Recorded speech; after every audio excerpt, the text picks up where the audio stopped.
Hey guys, welcome to week 4 of my series, Road to My Master's Degree.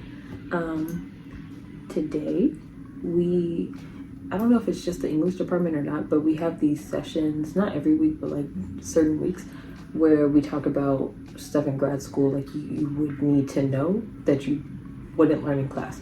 So today we talked about professionalism or professionalization and rationale of study.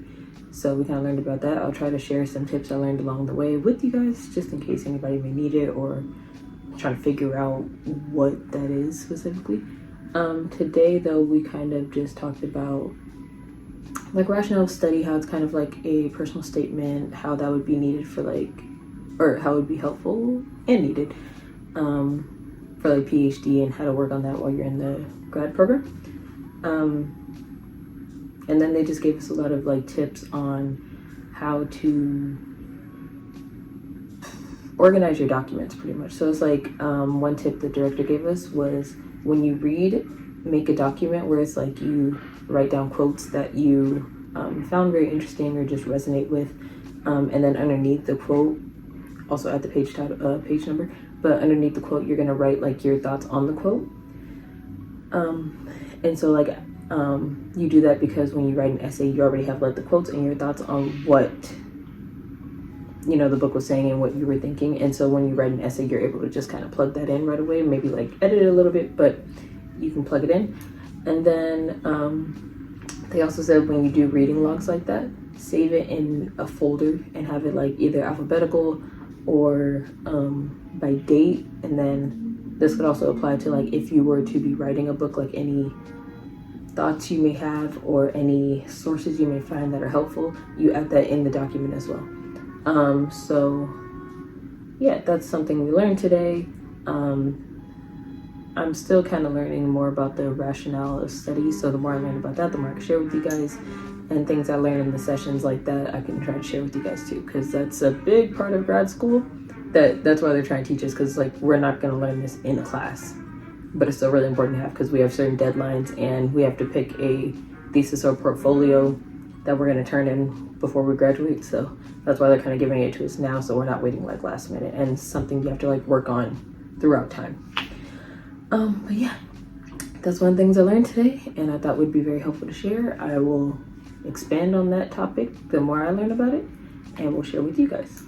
But yeah, besides that, went to classes. It was a normal day. But yeah, come follow me along for the rest of week 4.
Hey guys, so I'm going to end the vlog here, but I hope you guys enjoyed week 4 of Road to My Master's Degree.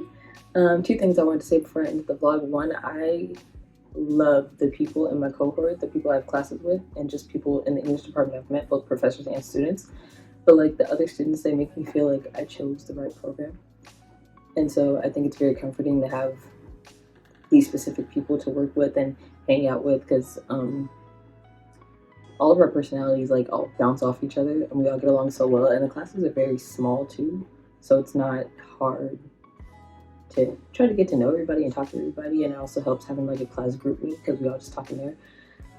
But I love the people in my cohorts so much. And then second thing I wanted to say, because I know this is something that is very prevalent in college, in life, but in college specifically, imposter syndrome. Because at times I feel like in one of my classes I don't completely understand what we're talking about, even if the professor's like explaining it. And then I'll listen to my classmates and I'm like, oh, they sound very smart, like they know what they're talking about, or they understood this reading right away. But then it's like when we're all talking outside of class, they're like, I have no idea what I was talking about. I don't know what the professor was talking about. And it's just comforting because like in life, you automatically assume everybody else has everything figured out, and they don't. Like, it's really fake it till you make it out here. But I love having those like discussions with my classmates after we get out of class, because like I love the community. But yeah, so I guess like me saying this is just saying like don't automatically assume everybody has everything figured out, because majority of the time if you're confused, they're confused. Or one of my classmates, she like asked a question I didn't even know I had. But when she like asked the professor, I was like, oh, that's a good question. And then the professor, when she answered, I told my classmate, I was like, I'm so glad you asked that question, because I didn't even know I needed that answer, and I'm glad you did. So yep, that's it for week 4. We are a quarter through the semester already, and that's crazy. But I will see you guys for week 5, and I hope you enjoyed this week. Bye.